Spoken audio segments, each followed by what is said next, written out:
opportunity to address all these challenges. So that is the idea. I'll try to convince you there are a lot of opportunities in this field.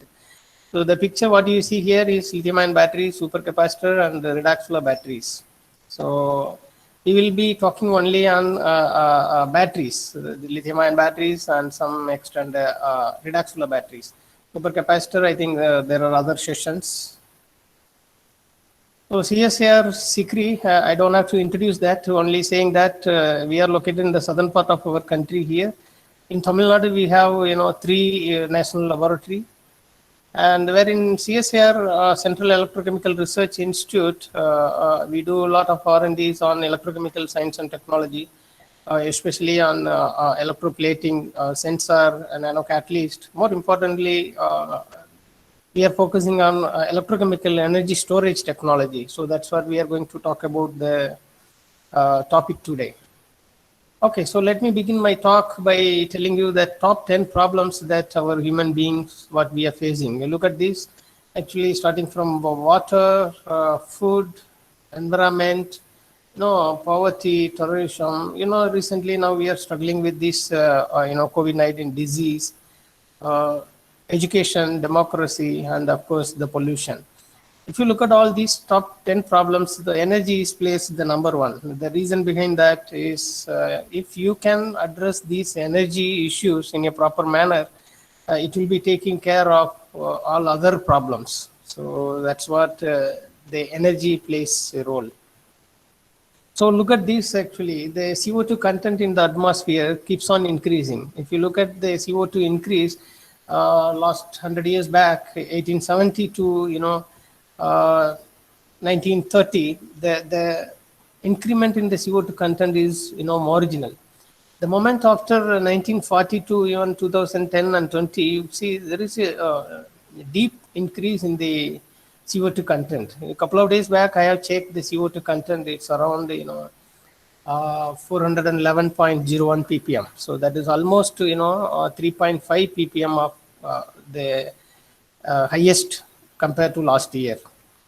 So what happens as a consequence of this CO2 content in the atmosphere?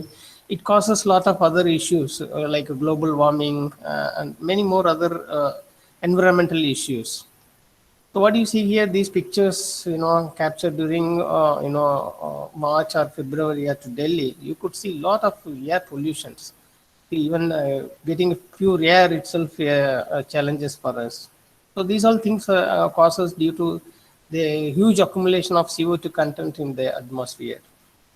And then another thing, look at this. Probably you might have heard a few months back, there was a fire in the Amazon forest.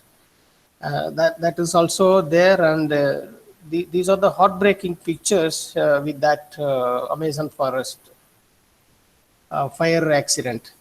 So this actually, though we are well civilized status now, there are villages in our country even without electricity. Look at, this is a district from to Dindukal. See, they not even having electricity.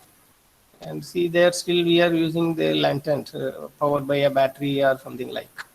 So the point that I'm trying to tell you is here, though we have a lot of advancement in the science and technology, still there are places unelectrified in the country. So that gives it's not too much botheration to as a citizen of this country.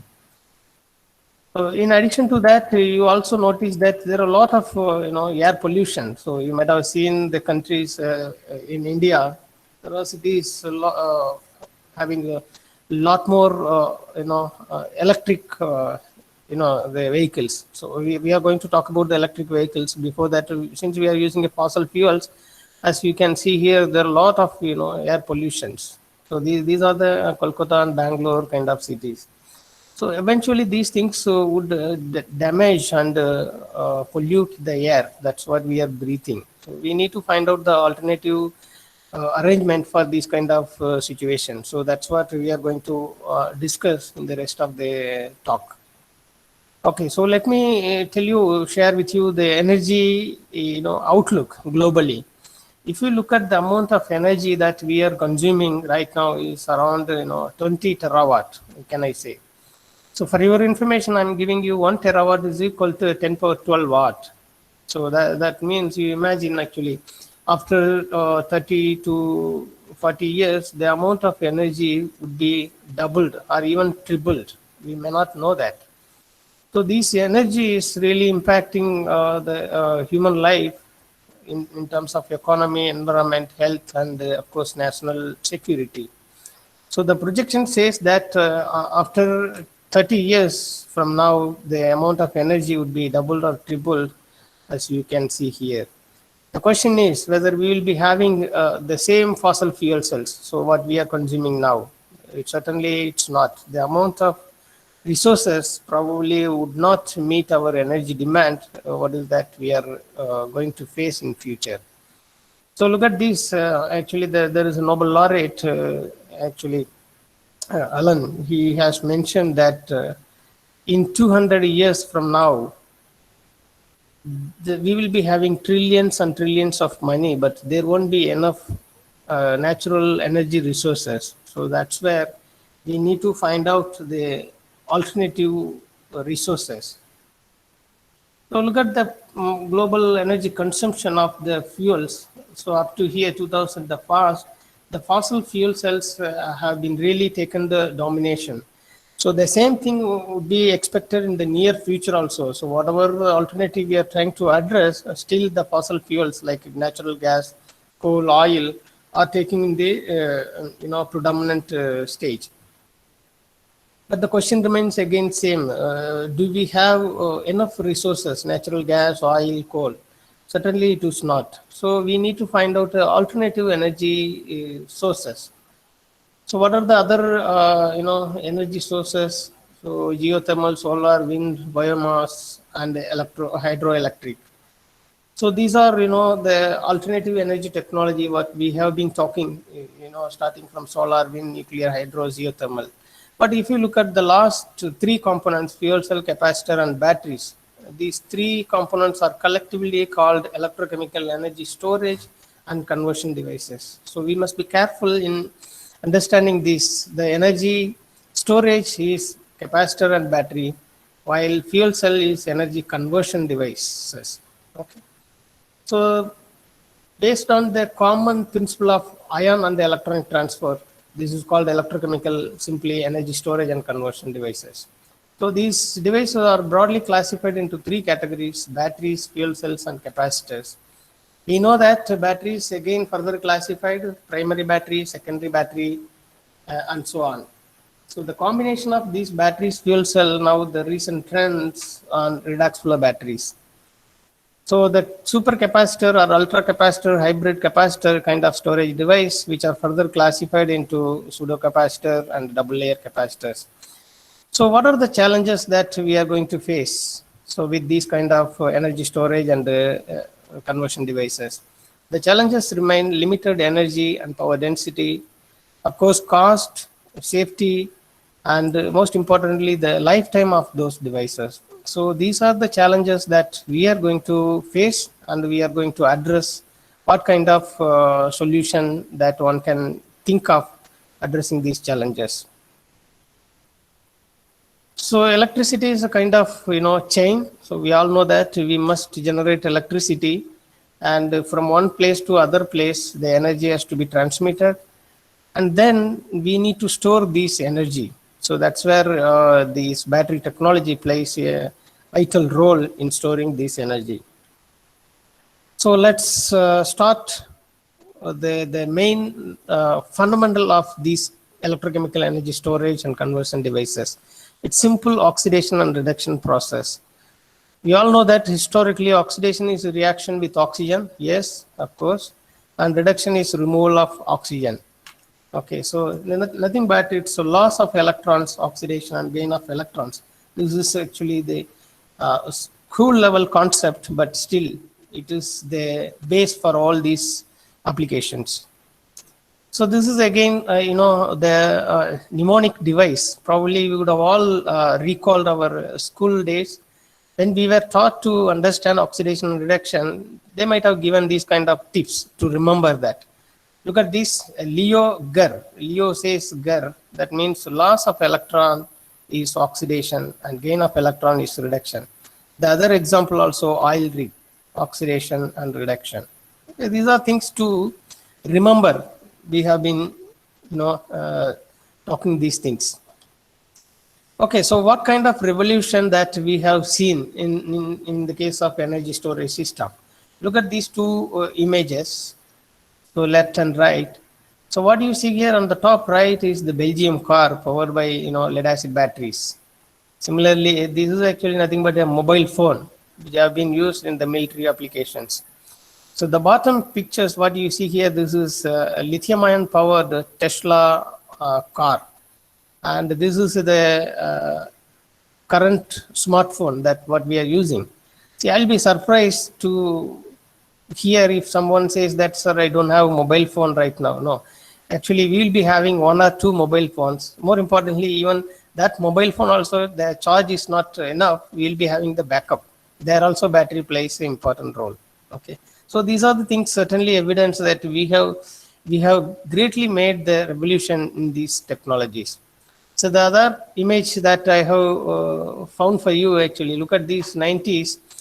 So the audience are watching the live event, what's happening. But after 2010 and even now, we are trying to capture these events. But almost 90% of us, we won't revisit those images or pictures. So due to the curiosity, we are capturing these kind of things. The point that I'm trying to tell you is here, these all things happened. Certainly the science and technology development happened in these kind of batteries. So what are the batteries have been taken dominant in the energy storage technology? So before going to that, we must understand what is energy density and power density that is simply given in the Ragon plot. So energy density is the amount of energy that is stored per unit volume or weight. Okay. So then now we understand fuel cells and the chemical batteries are having high energy density. On the other hand, what is power density? Power density is nothing but the amount of energy that you can spend, the stored energy. How quick you can make use of that energy. That is called the power density. So supercapacitor are well-known power density devices. So what is actually we need? We need to have both energy density and power density at a higher rate. It's in the it should occupy this region in the Ragon plot. So the whole globe is trying to push up the energy density and power density in this direction. So the ideal storage device should possess maximum energy density and power density. So to look at this cartoon, what do you see here? The amount of energy and power. As I mentioned, the amount of energy stored per unit of volume and the power, how fast you can transfer this energy. Look at these two containers being a wider neck, the power, you can quickly make use of that energy. So you can also think of the other scenario where 100-meter running race compared with a marathon. So in the case of marathon, you need to use more amount of energy for a longer period. On the other hand, for 100-meter, you just quick power. So that is your power density. These are the simple example for that. So look at that before going to the advancement in the battery. So a quick recap of the history in the battery technology. So even the Agastya battery, 7,000 years ago, a Sanskrit version written here, but I'm finding difficult to read that. But actually the message is a clean copper plate is put in the earthenware vessel. It is covered first by a copper sulfate and then moist sandwich. After that, put a mercury amalgamated zinc sheet on the top of an energy known by the twin name of Mintra or Varuna. Mintra cathode, Varuna is anode. So water will be splitted into Pranavayu and Udanavayu. That all we know that when water splits into hydrogen and oxygen. So that's where given here. And look at this, the ceramic beaker, the vessel. Actually cell is a single unit, and we know Sada Kuma means like 100 cells connected in the series to get a large more amount of electricity. the chemical energy to electrical energy. So the point is, even 7,000 years ago, our people might have thought about the electricity. So these are the containers that what we have been talking about. Very interestingly, look at this Mitra Varuna, a cathode, anode, and we all know oxygen, Pranavayu, and hydrogen, Udnavayu. These are things. So this is again the components that what I have mentioned in the previous slide, the jar and the copper cylindrical rod, vinegar as electrolyte, and the amalgamated compound as a separator thing. And then later the modernized electricity, the story has started with the galvanic. Basically Galvani was a physician. When he was trying to address electricity from the medical field, then he was, trying to, cut this frog. That's the story we know, that animal electricity. Then later Alexander came to know that that is not due to the actual frog, that is due to the component that we use, the copper and zinc, the copper spoon.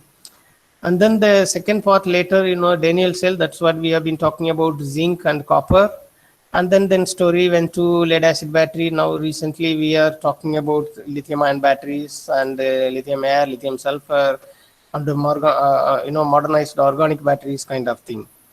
So now let's talk about the lithium ion batteries. Why lithium ion batteries are so fascinating in the recent years? We all know that due to the amount of energy and the size of the battery. Look at this Ragon plot again, comes here, the energy density. So what you look at here, energy density of various storage batteries, starting from lead acid battery to lithium ion. This is nickel cadmium, nickel metal hydride. If you look at the energy density of lithium ion is 3 times higher than that of lead acid battery. Lead acid battery is just 50, lithium ion batteries it's 150 and above. That means one lithium ion cell can replace 3 numbers of lead acid batteries or even nickel cadmium batteries. So that's the reason why these lithium ion batteries plays a very predominant role in the energy storage technology.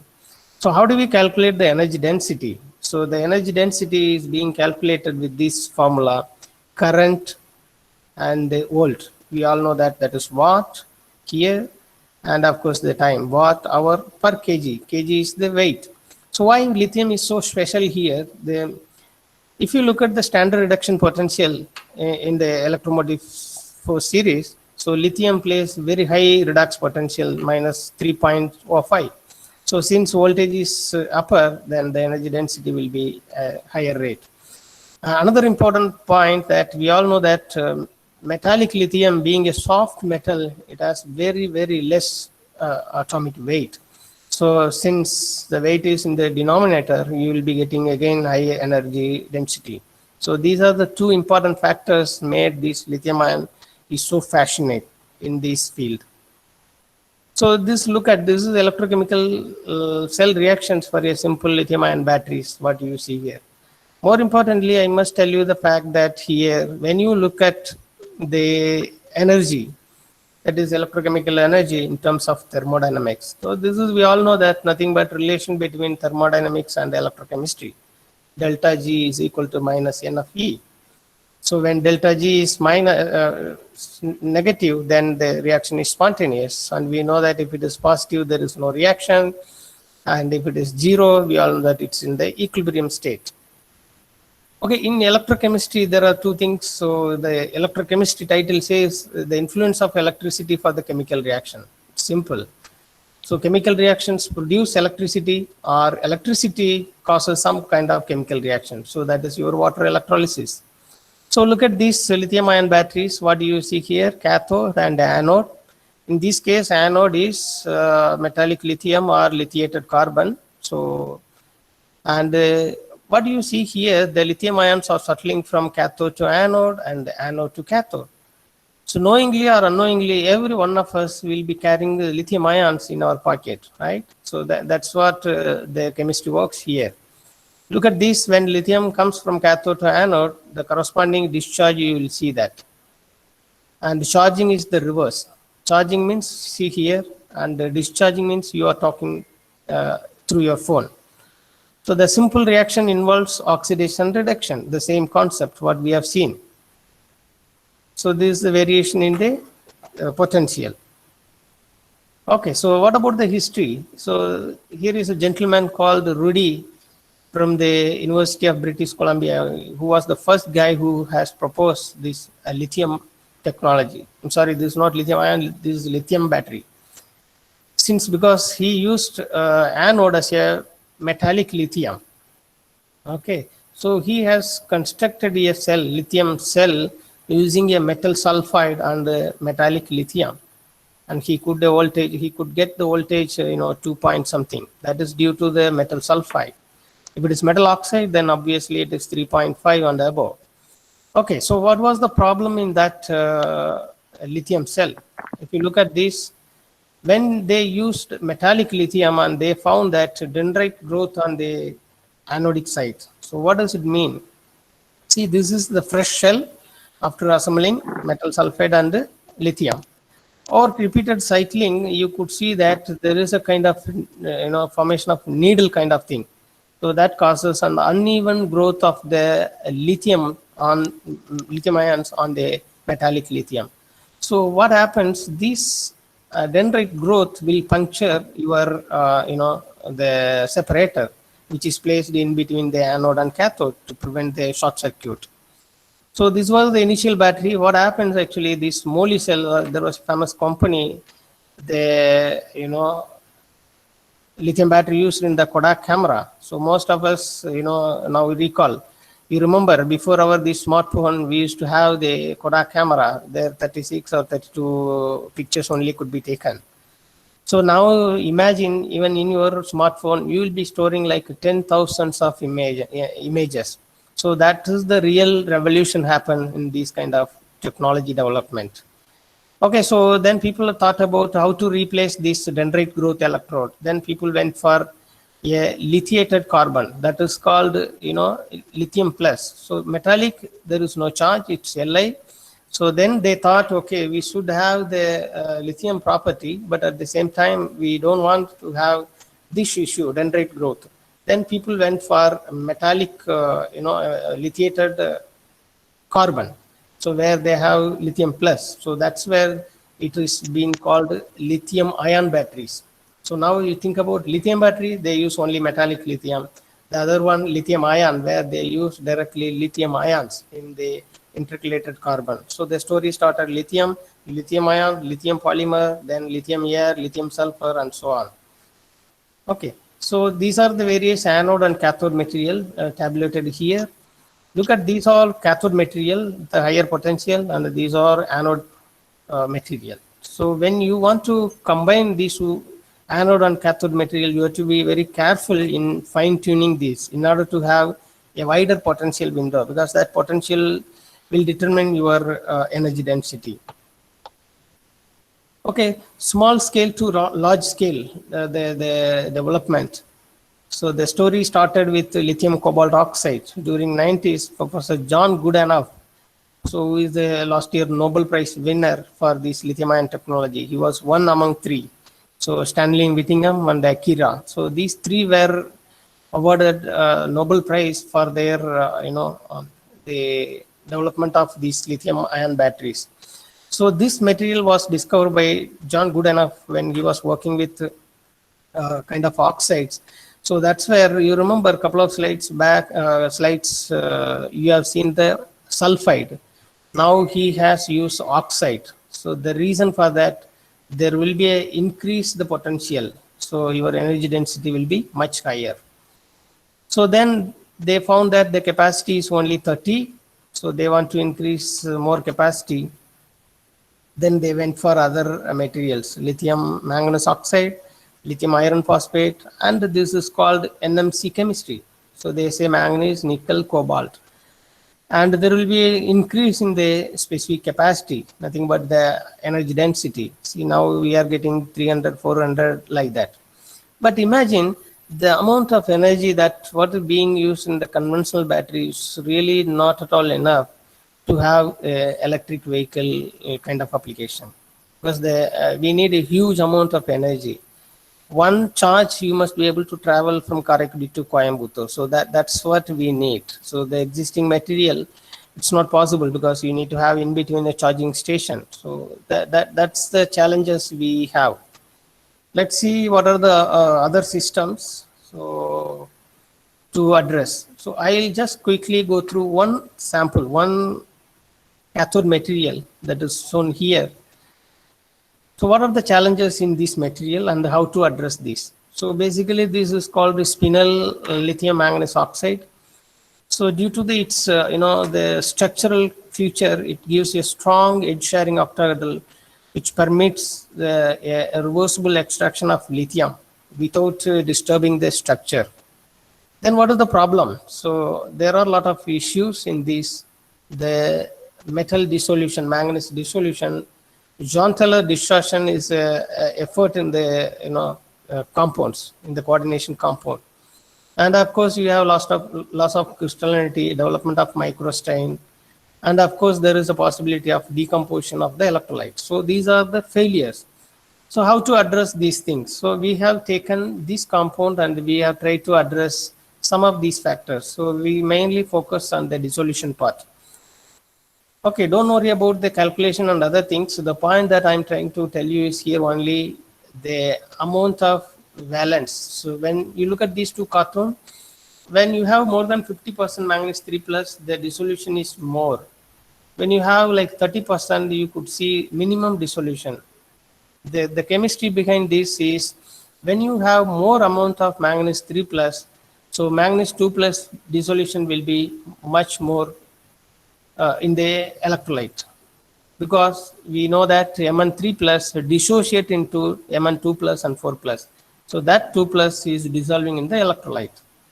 So here we have fine-tuned the composition of the spinel compound to avoid the maximum dissolution of the active material in the electrolyte. Okay, so this is actually overall, the cathode materials history. Lithium cobalt oxide, spinel, olivine based compounds. So look at each material has its own advantage and disadvantage. In the case of lithium cobalt oxide, look at this, the energy density is higher and specific capacity also 140. But it's very expensive, cobalt and other things. So that is the reason why we can't always think of this material. More than that, it's only possible to take 50% of the lithium. That means only 0.5 of lithium is reversibly possible. On the other hand, if you look at spinel, another wonderful cathode material, you could see complete lithium is possible, but the capacity is slightly less. Here 160, the capacity of this compound. This lithium iron phosphate. Iron is much cheap compared to these two. But again, problem, this is poor conductivity. So you need to improve the conductivity of this material. So that involves again the processing cost. So we need to have some kind of optimized the selection of this active material. And this is the entire battery technology landscape. What we have started with Sony, that is lithium cobalt oxide. During 90s, that is the capacity around 100 watt hour per kg, the energy density. And then there is a gradual change in this chemistry with respect to lithium cobalt oxide to spinel and lithium iron phosphate. And then again, these are the players making use of these kind of material. Now even see the organic batteries. So also is taking another, their area. More importantly, lithium air and lithium sulfur are going to be the major player in this storage technology. Even sodium also. The amount of lithium what we find in the earth crust is limited, but sodium is plenty. So that's why people are trying to make use of this sodium ion chemistry. But although lithium and sodium in the same family, there is a lot of challenges in utilizing this sodium ion chemistry. So the projection says that a twofold increase in the energy density over next 30 years could be lithium sulfur or lithium air. And cost is also a crucial factor. So suppose we talk about organic, then the cost comes, the primary factor. We all know that it takes a minimum 2 decades. So after finding some suitable material to have a mature technology, we have to wait for 10 to 20 years. Okay, so after talking all these things about lithium batteries, we should not omit these factors, that is safety.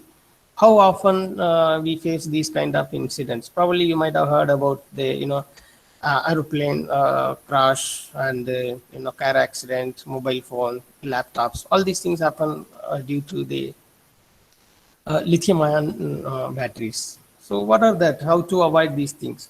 Then go for the alternative material, trying to solve the safety issue.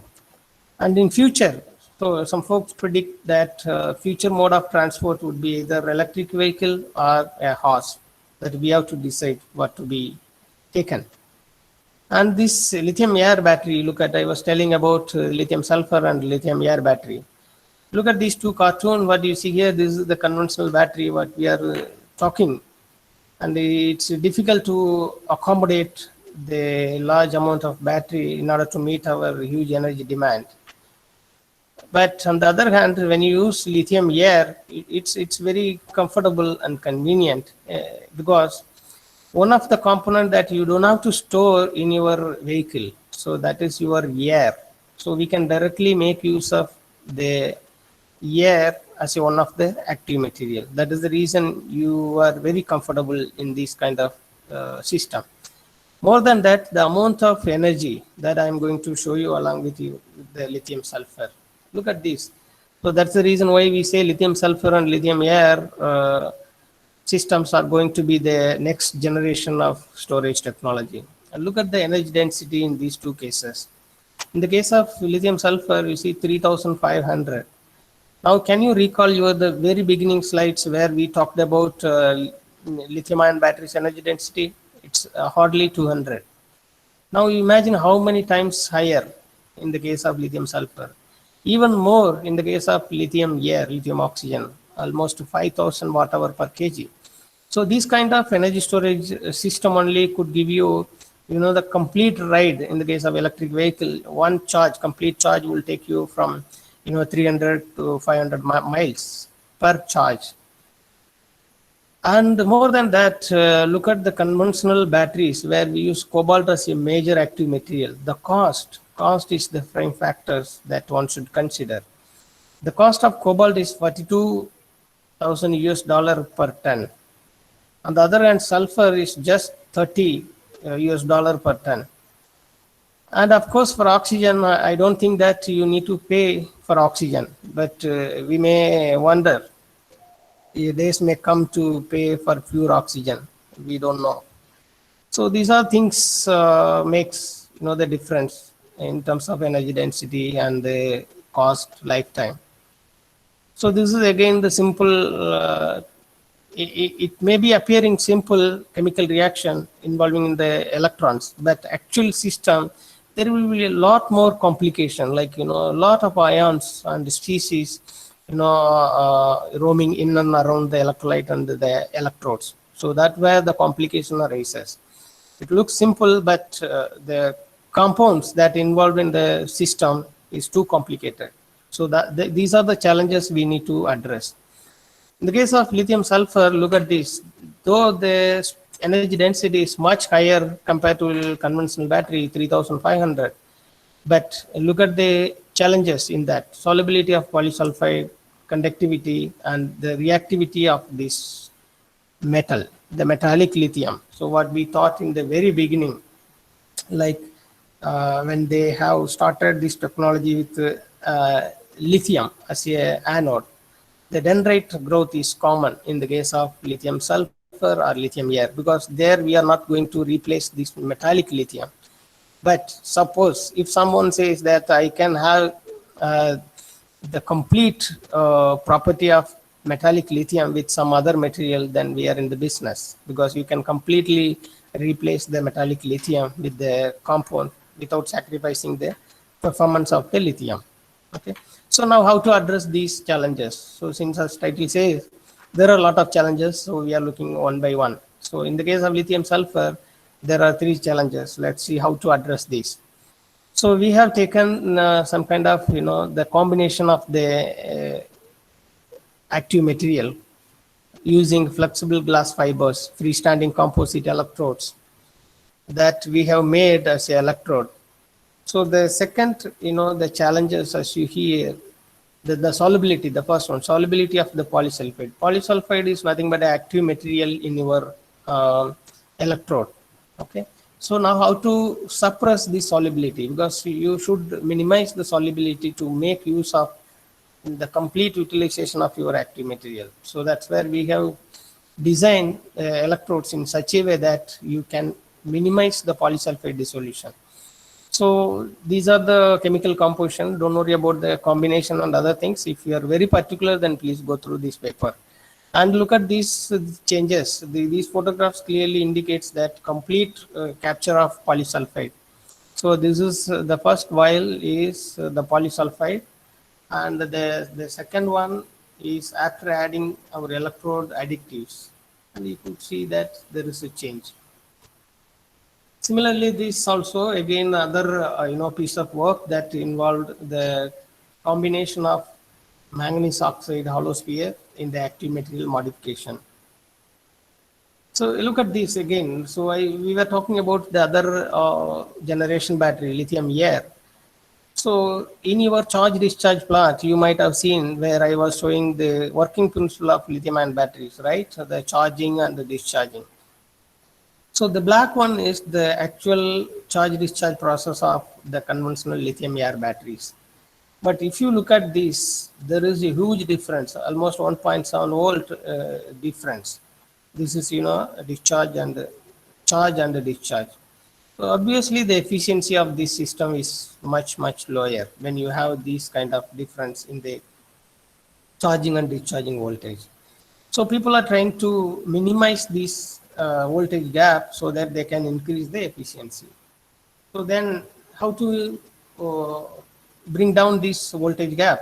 Then obviously there are catalysts like platinum and gold, and then they worked out and they could brought the voltage drop to the large extent. So you could see that there is a drop in the voltage. Yeah, of course they are happy, but it's okay, it's working. But how to take it to the market? As a commercial product, so platinum and gold may not be viable. That is the cost.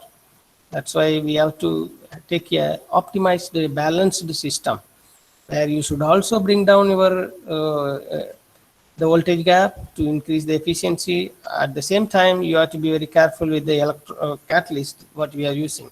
We cannot afford for platinum and gold say electrocatalyst for lithium air battery. So these are the challenges. So we need to focus. We need to work out kind of catalyst where you can minimize the over voltage of these two processes, charging and discharging. At the same time, the catalyst also must be, inexpensive. It should not be too cost as platinum and gold. Okay, so far we have discussed about, kind of the different storage systems and how lithium ion batteries are so important, what is the energy density, power density, and how these active materials are important, kind of thing. So now the second part, maybe I'll take another 10-15 minutes. The redox flow battery. So the name itself shows flow. So that means, you can imagine you can store the energy in the form of liquid. That's what it means. These redox flow batteries are so important in terms of large scale storage of electricity.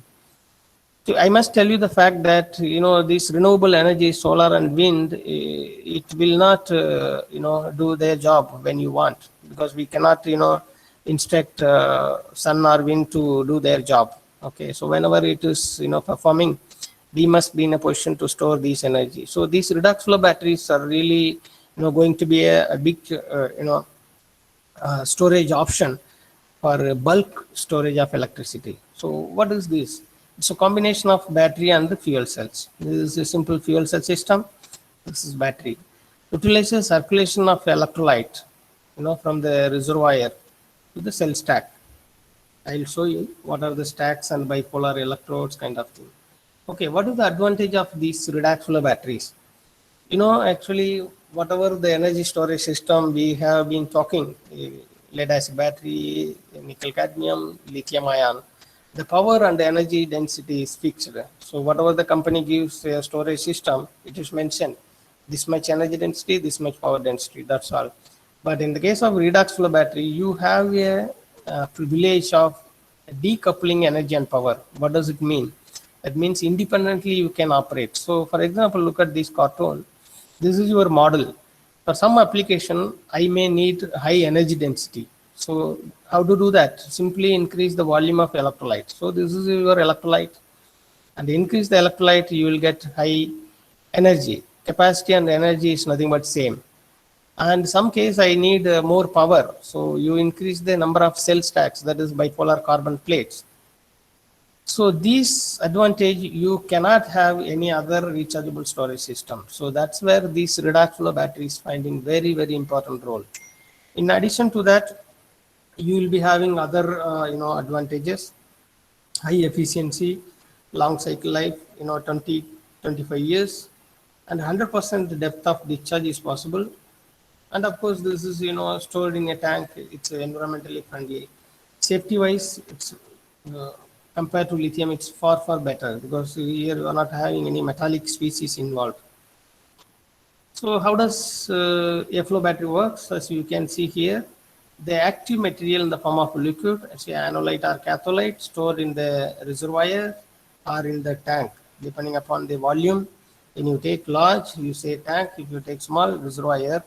These electrolytes are being pumped into the cell stacks. So this is your cell stack, where actual electrochemical reactions are going to take place. And this is a small prototype device that we have assembled long back when we began this redox flow battery system. So again, here also you see the evolution of this redox flow battery. It's also not a new energy storage system. As you can see here, this flow battery also has its own century history. Started from 1880, zinc bromine redox flow battery. And recently, this technology has been taken a revisit how important this. And it involves various stages: vanadium redox flow battery, metal, for example, iron and chromium. And very importantly, people are trying to address recently now, see, lithium organic. So by taking the advantage of lithium chemistry and the advantage of flow battery, they are trying to combine these two to make use of large scale. Because you will have large energy density when you have lithium.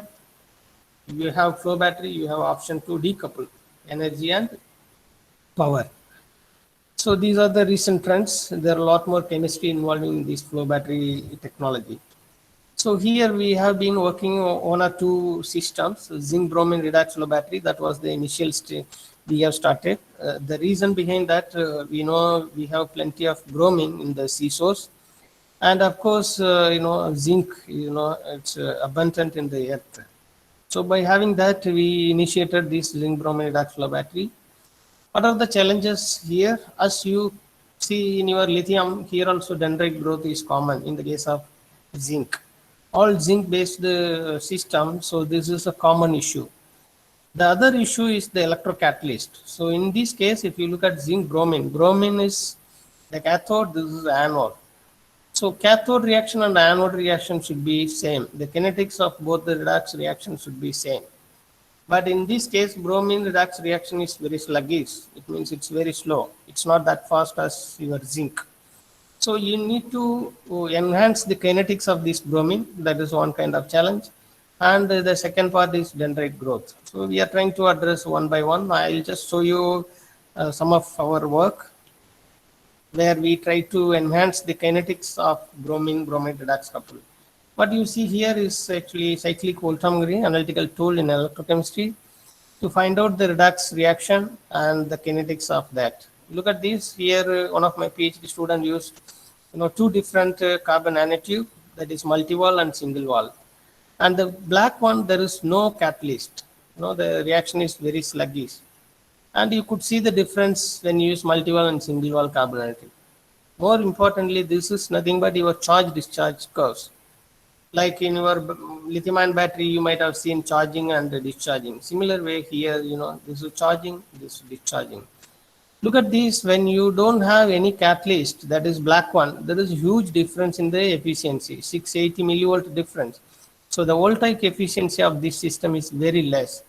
The moment you modify the electrode with the catalyst, and you could see the large difference, the reduction in the over voltage. So that eventually reflects on your energy efficiency. And the new system what we have proposed, because there are issues in the elemental bromine. So we are trying to replace that bromine with the other component called vanadium. Because vanadium flow battery also is a well-known redox flow system where vanadium has issue in the solubility and limited energy density. So in this case, we try to combine like two systems, zinc bromine and vanadium. We came up with a new redox flow system, zinc and vanadium. So this is the progress made on this zinc bromine redox flow battery at CSIR SICRI. So now we are in the capable of having 500 watt cell stacks. So we have been working now various redox chemistry to enhance the energy density of these redox flow batteries. And of course, we are almost at the end. So if these redox flow batteries, it has another advantage. It is easy to transmit from one place to the other place. Okay, so these are the cell stacks. So the cell stack inside, and you can store the container here. These are reservoirs. So when you have a large amount of electricity storage, look at these. Actually, just imagine, suppose you have a tank that is half of your football ground. Then imagine how much amount of electrolyte one can store in that. So depending upon the amount of electrolyte, you can expect the energy density. And by increasing the number of cell stacks, you can expect high power density. So these are the futuristic of this redox flow battery. That's why people are trying to work out to have a viable storage system for solar and wind to store bulk energy, electricity. So with that, I think we are almost in the end. So what is that we have seen so far? We have seen in the first part what is the energy consumption and what could be the energy demand and what are the energy sources that we have been using and whether these energy sources would sustain in future or we need to find out alternative energy storage. So when we talk about the alternative storage system, then we have seen solar, wind, geo, and hydro system. And more importantly, the electrochemical energy storage system has taken a major role in this scenario to store, energy in terms of bulk or in terms of, the large capacity or electric vehicle kind of thing. So this change will happen only finding a new chemistry, the alternative materials only could, bring up the energy density to the large extent. As you could see, your lithium sulfur and lithium air, of course, to sodium also. So these are the new chemistry, and we need to address all the challenges, whatever we have seen. So when we come out with a new catalyst to bring down the voltaic efficiency, to improve the efficiency of lithium air and the electrolyte and the active material, all these things to be addressed. So at the end, we always see that the grass always looks greener on the other side, but alternative technologies should be carefully examined for their long-term sustainability. The oil to lithium, so that's what we have been talking, right? Which remains as Woody Allen's word. So what he said, more than any other time in history, mankind faces a crossroad. One path leads to despair and utter hopelessness. The other to total extinction. Let's pray we have the wisdom to choose correctly. So with that, thank you. And I must acknowledge our director and funding agency CSIR, DST for the support. And thank you very much for your